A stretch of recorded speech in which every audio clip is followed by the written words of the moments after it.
Apa juga, tapi rasanya kurang lengkap kalau saya nggak ikut menyapa, yaitu Pelaksana Harian Al-Azhar Syifa Budi Jati Bening, Ibu Dr. Anda Hajah Harli Saparia MPD. Ibu, terima kasih banyak. Tadi sebenarnya sambutannya Ibu udah setengah materi saya, Bu. Udah selesai dong. Udah, tinggal Q&A ini sebetulnya. Udah selesai. Udah. Ya udah, Waalaikumsalam. Jangan. Kemudian pengurus Yayasan Darussalam Taman Sari Persada, Ibu Rahmi Wulandari. Dan kemudian Kepala Sekolah TA TK Al-Azhar Syifa Budi Jati Bening, Ibu Nia Rodiawati MPD. Kemudian Kepala Sekolah SD Al-Azhar Syifa Budi Jati Bening, Bapak Mohtari Asalim SPDI. Kemudian Kepala Sekolah SMP Al-Azhar Syifa Budi Jati Bening, Bapak Dr. Andes Supriya Wibowono MPD. Dan juga kepada Ketua Umum APKOM. Nah, ini luar biasa nih Ibu. Makasih banyak ya. Kan? Saya tahu betapa luar mentalnya, coba kamu tanya. Gak usah dibahas. Mental pejuang. Mental pejuang. Ketua Umum APKOM beserta jajarannya dari setiap unit TK, SD, SMP, dan juga para sponsor. Terima kasih banyak atas dukungannya, supportnya. Juga tidak lupa para orang tua yang hadir hari ini. Apa kabar ayah bunda, sehat? Alhamdulillah. Mana yang sama pasangan nih? 1 ada, 2, 3 ayahnya, 4 sama bapak kepala sekolah. Ya lumayan ada 4.000 ya. Ada kepala sekolah kan bapak juga di rumah ya, jangan lupa ya. Jadi saya ingin mengucapkan terima kasih buat ayah-ayah yang meluangkan waktu di acara parenting ini ya. Walaupun memang langka banget ya ayah-ayah itu di acara parenting. Makanya tadi aku kaget. Iya, luar biasa ya. Jarang. Jadi tepuk tangan buat ayah-ayah yang luar biasa ini. Bangga tuh. Betul. Walaupun mungkin berangkatnya ditindas dulu sama istri ya. Ada perjuangan di pagi hari. Bangun nggak gitu ya. Ya nggak apa-apa, emang kadang kalau dapat ilmu harus ditindas dulu ya. Langsung istri bisa minum kopi, benar Pak Ita. Baik, hari ini kita akan membahas mengenai menguatkan mental cek. anak. Aku diri ya. Harus begitu. Menguatkan mental anak di tengah perubahan. Ini sebenarnya materinya bagus banget ya. Makanya saya suka bilang gini, kalau ada acara parenting, ada acara keilmuan gitu ya, memang kita kejar. Nggak ada istilahnya ilmu mengejar kita tuh nggak ada. Yang ada adalah kita mengejar ilmu. Dan ini saya agak garis bawahi, dikasih stabilo, dikasih warna merah. Jadi orang tua itu nggak gampang, tapi pertanggungjawabannya luar biasa. Karena ini saya sharingnya di Al-Azhar udah sekolah Islam, maka pendekatan saya melalui psikologi Islam. Boleh ya? Karena 4 tahun 5 tahun belakangan saya belajar itu, dan Masya Allah nangis terus. Karena ternyata saya yang udah punya 4 anak ya, anak saya yang pertama lagi skripsi, mohon doanya ya.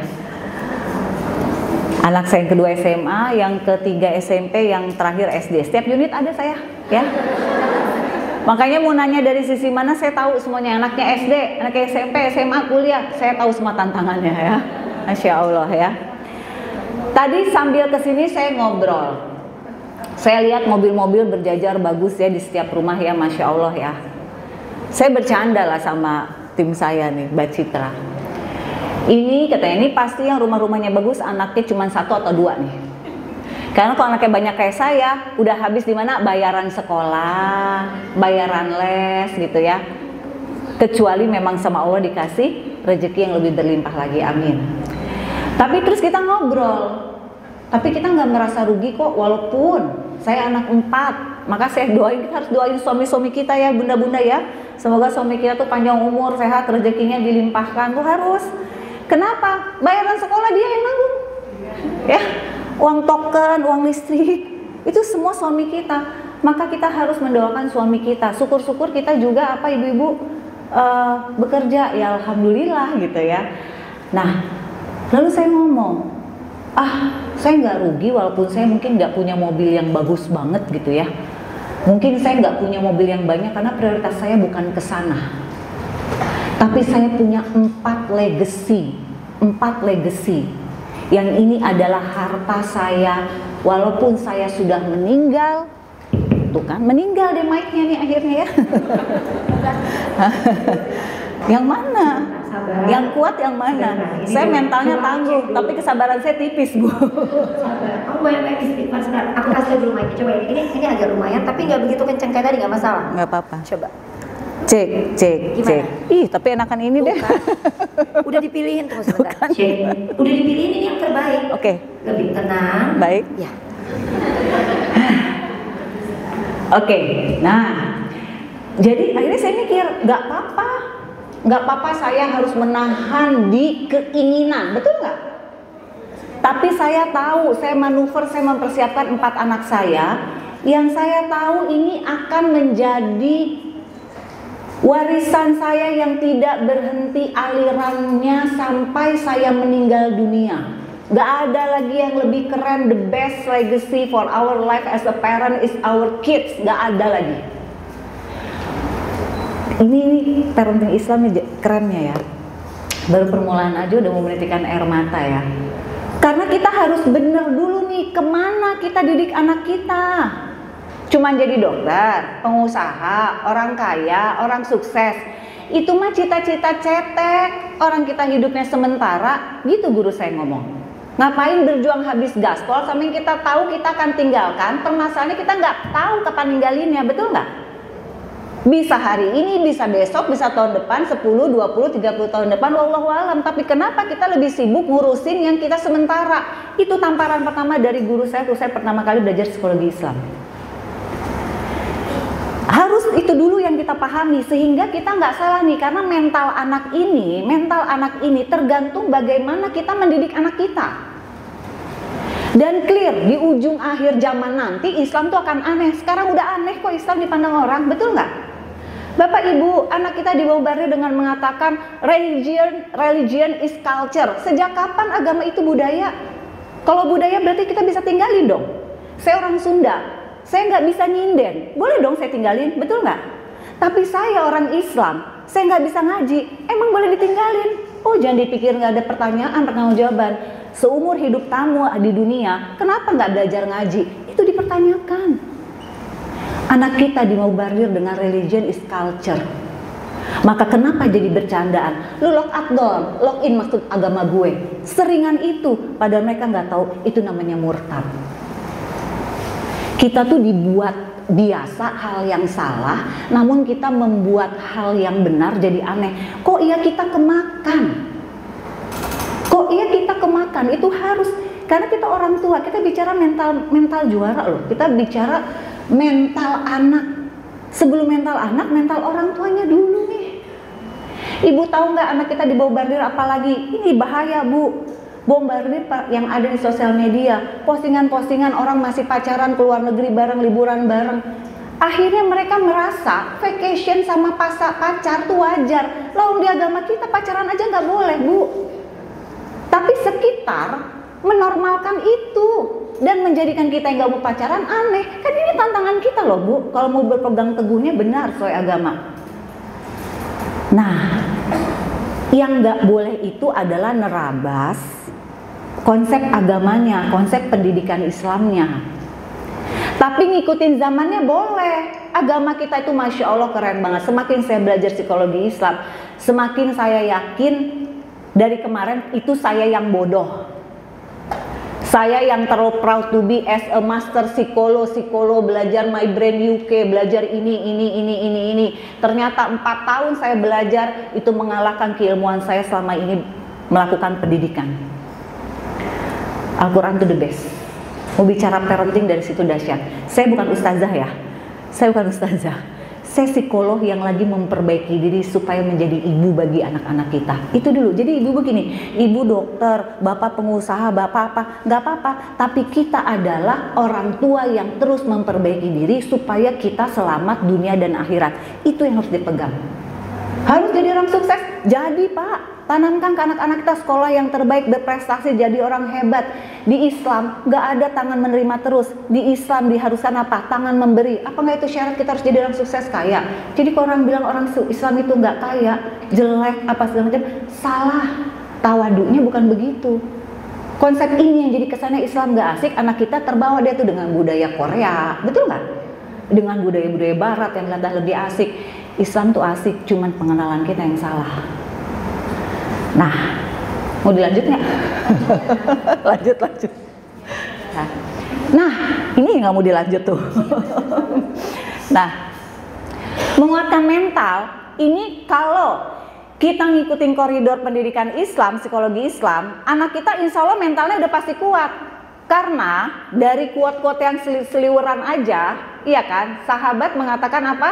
Didiklah anakmu sesuai zamannya, betul nggak? Karena anak kita akan hidup di zamannya mereka, bukan di zaman kita. Itu kalau kita bedah kuat itu aja, ya, itu udah akan menghasilkan anak kita secara mental kuat. Bu, Pak, anak kita tuh bukan berjuang di sekarang. Perjuangan tahun ini adalah perjuangan kita. Hasil apa? Hasil pola orang tua asuh kita yang lalu. Hasil apa? Hasil kita sekolah yang lalu. Hasil apa? Hasil kita bergaul. Ini yang menjadikan kita hari ini, Bu, menjadi hebat hari ini tuh hasil. Maka zaman ini adalah pertempuran kita. Ini pertarungan kita. Anak kita kapan bertarungnya? Nanti 20-30 tahun mendatang. Yang kita nggak tahu kita masih ada apa enggak. Pertanyaannya, kita akan melepas anak panah itu menjadi generasi apa? Lemah atau kuat? Kan itu pertanyaannya. Maka Bapak Ibu harus tahu zamannya anak kita nanti pertarungannya apa. Dari segi dengan siapa bertarung aja udah beda.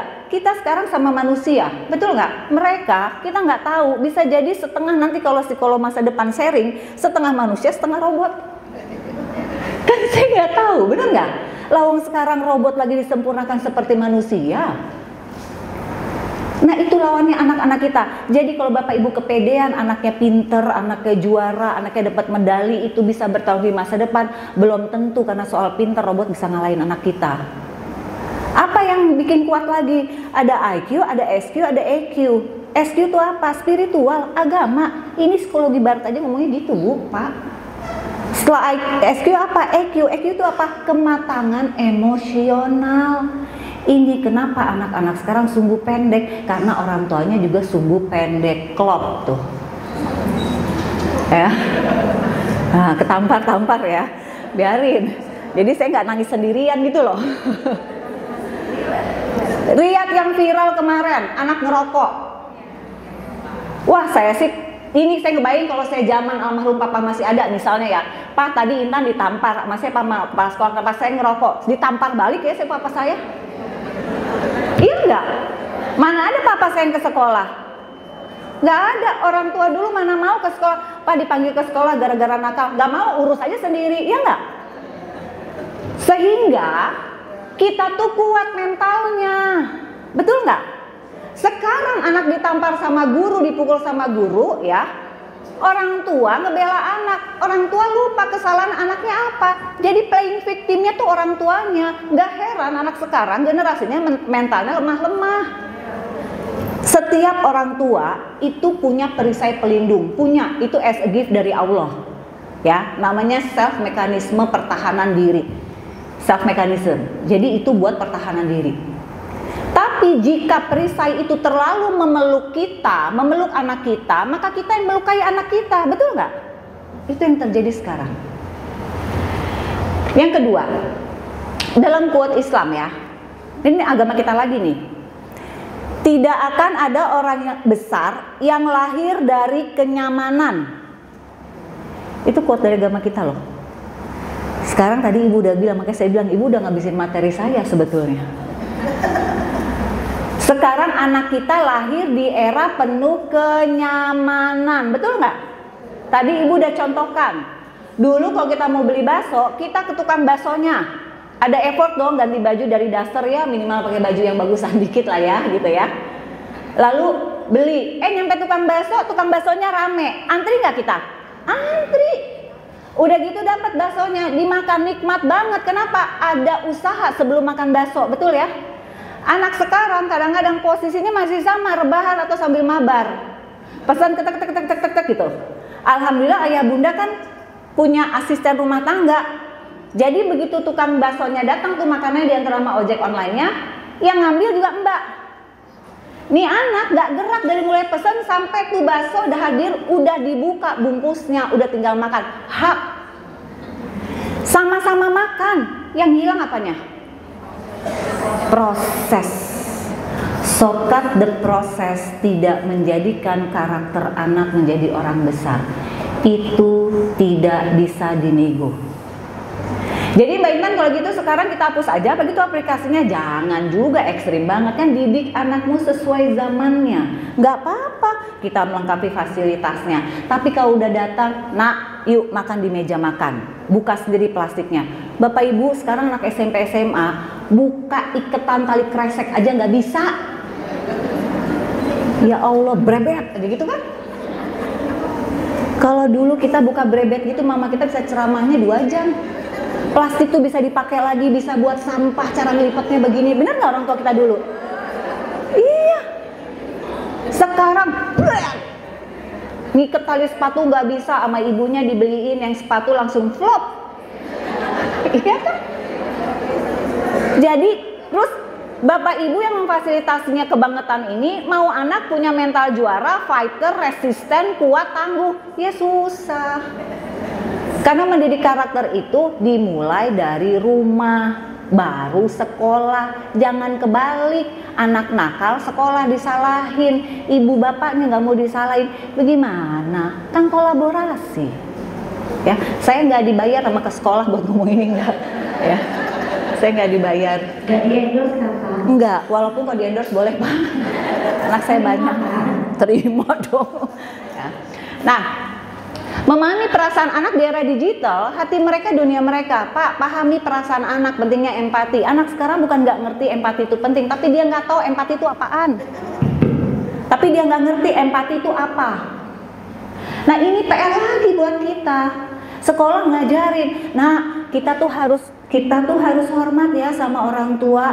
Nah kita tuh harus ini ya. Secara teori jago, makanya ulangannya nilainya bagus-bagus, betul nggak? Tapi kenapa praktek di rumah? Ini anak nggak ada sopan-sopannya sama orang tua ya. Nilainya bagus, agamanya bagus, murojaannya bagus, udah jusnya jus 28, masya Allah tabarakallah. Tapi tengilnya masih ya nih anak ya. Gitu. Pertanyaannya, sekolah tuh kan nginteknya ke sini. Sekarang saya tanya, yang menjadikan perilaku bagus ini apa ini? Clear. Balik lagi agama kita, ada segumpal daging. Jika daging itu baik maka perilaku itu baik. Jika segumpal daging itu buruk maka perilaku itu buruk. Apa segumpal daging itu? Hati. Itu agama kita udah duluan. Diambil lah tuh psikologi barat. Katanya bentuk karakter IQ, EQ, SQ. IQ intake-nya ke sini, SQ ke sini, EQ ke sini. Berarti ilmu dunia pun mengatakan hati lebih penting dibandingkan intelijen. Sekarang kenapa kita sibuk intake-nya ke sini doang? Les matematika, les kumon, les kimia, les biologi, les. Nyampe rumah dia main gadget. Main dulu kapan belajarnya, kata anaknya. Bunda mau meledak ini kepala bunda. Intake. Nah yang nurunin dari sini ke sini siapa? Orang tua. Sekolah ngajarin harus hormat. Nah, bagaimana intake-nya kita biar dari sini turun jadi karakter? Kalau mau pergi sekolah, nah salin dulu sama ayah bunda, salin sini salin. Karena sekarang ada era begini. Mah, pergi ya. Assalamualaikum. Assalamualaikum aja lafaznya nggak jelas. Kum apa? Bun, jangan dinormalisasi kayak gitu. Itu menumbuhkan karakter. Nah, sehebat apapun, ingatlah pulang ke rumah orang tua itu dari salaman tangan loh. Nah, sehebat apapun nanti kamu, tetaplah hormat sama orang tua. Itu pesan yang tidak perlu diucapkan namun dicontohkan. Maka nggak aneh orang tua sekarang ada sosoknya tapi nggak ada perannya. Maka anak-anak kena mentalnya banyak. Sekarang itu yang ke psikolog itu bukan orang-orang udah nikah, bukan orang udah kerja, bukan. Anak SD juga ke psikolog sekarang, Bu.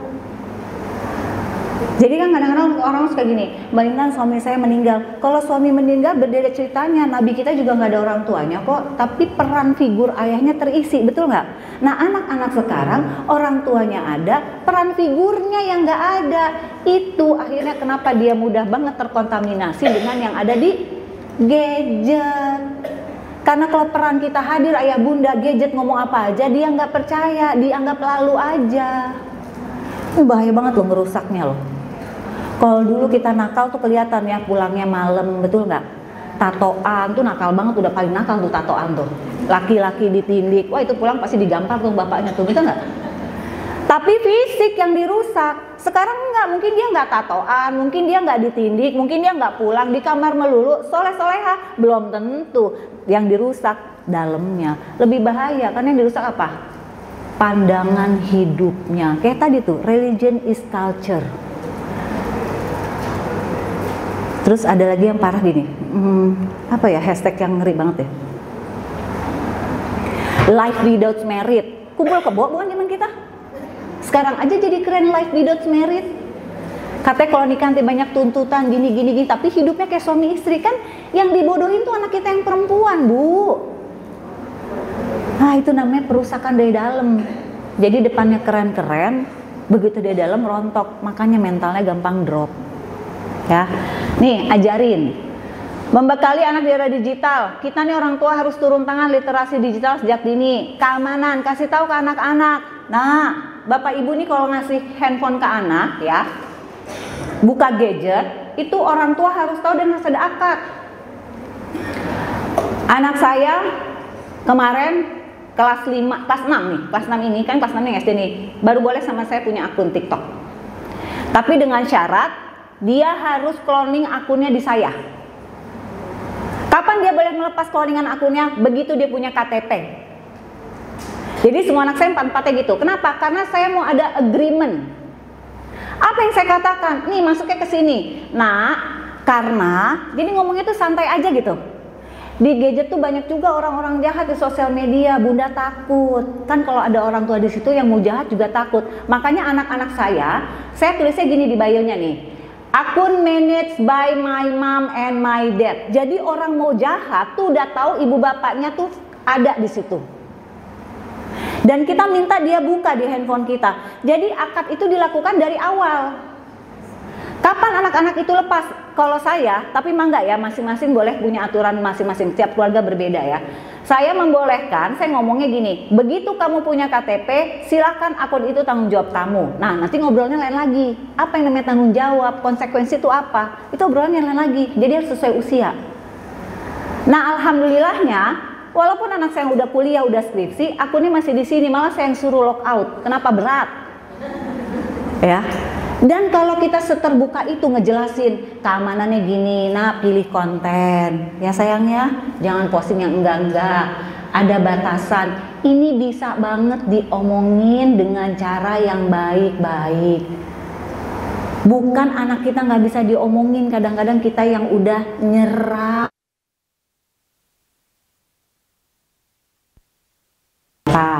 Anak-anak sekarang itu kan sukanya visual karena mereka sudah dilatih dengan teknologi. Jadi dia kok cuma dinasehatin doang ngantuk.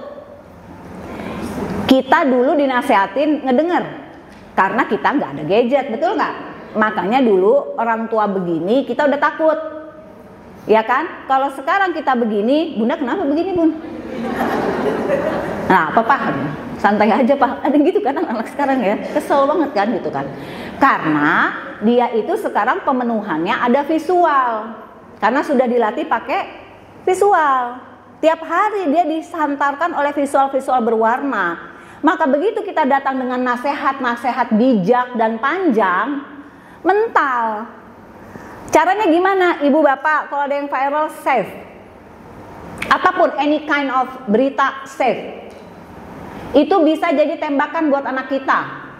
Contoh, kemarin kan ada anak tuh di Roblox ya yang diculik, betul nggak? Ya, di luar negeri memang kejadiannya. Tapi saya save. Buat apa? Modal saya ngenalin ini nih. Jadi sambil makan, saya buka beritanya. Ini Bunda lewatnya di FYP Bunda nih, padahal mah bukan di FYP, udah di save ya Bu ya. Ternyata di Roblox tuh bisa ditipu ya nak. Nah, mulai nggak? Jadi bodohi dulu diri kita depan anak. Roblox tuh apa sih nak? Bunda nggak tahu kok, orang bisa ditipu. Emang gimana caranya ya? Wah itu anak-anak berlomba-lomba ngejelasin. Begini loh Bunda, Roblox tuh gini. Nah, tujuan kita pura-pura bodoh apa? Pengen tahu sejauh mana nih anak memahami si Roblox. Daripada alih-alih kita nanya, kamu main Roblox ya? Enggak. Karena nanya kita udah intimidasi. Tapi kalau kita pura-pura bodoh, Anak dengan senang hati menjelaskan. Itu trik. Oh gitu, berarti bisa diculik. Tapi Bunda nggak ngerti deh, gimana caranya chatting-chatting jadi bisa diculik. Berarti kan kalau diculik ada ketemu ya. Pura-pura bodoh tuh nikmat, buat apa? Biar masuk ilmu kita ke dia sebenarnya. Ini polanya dibalik. Oh bisa Bunda, nanti kan mereka janjian-janjian gitu tuh ya. Biasa deh Bun, kalau dia terus ketemu, nggak tahu pas ketemu zong gitu. Anak saya ngomong gitu kan. Tapi kan karena udah ketemu ya bisa ditarik, namanya juga anak kecil. Kan dia ngomong sendiri, betul nggak? Masuk nih cerita. Berarti kalau gitu jangan sampai ya kita chatting-chatting sama orang-orangnya. Kan kita bisa milih ya nak, berarti mau berteman sama siapa. Kenapa kita bisa ngomong kayak gitu? Karena kita pancing anak untuk ngasih tahu kita rules-nya Roblox itu apa. Sekarang kan emak-emak sekarang gini ya, oh katanya Roblox itu nggak boleh, awas kamu main Roblox ya. Oh katanya ini nggak boleh, awas ya kamu main itu. Kata awas, di depan ibu doang, di depan bapak doang dia nggak main, nggak ada bapak ibu dia main, itu lebih bahaya. Jadi kita jelasin ini bisa.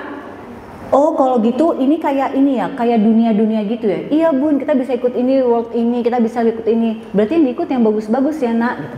Sampai satu waktu saya iseng bikin juga, pengen tahu. Saya tuh orangnya pengen tahuan. Ternyata ada juga tuh, ada satu yang lagi viral, ustadz atau apa deh bikin permainan Roblox gitu ya. Jadi lucu. Ayo sini ngumpul. Ayo saya kasih gift ya, hadiah ya. Siapa yang hafal Anaba? Jadi kayak gitu deh, jadi ustadznya gitu. Terus yang lain, aku hafal. Yang bisa hafal 100.000. Oh aku mau. Saya bilang gini, oh nah jadi ternyata Roblox itu bisa positif, bisa negatif ya. Nah lagi bahas ini nggak batasan? Kalau gitu nak, bukan Robloxnya ya nak yang salah kenapa sampai anak itu bisa diculik. Tapi berarti kitanya ya nak yang bisa dibohongin sama orang. Bungkus pakai doa. Bunda doain ya anak bunda dijaga Allah, pintar memilih supaya kamu nggak kena hal-hal buruk. Masuk nggak semuanya?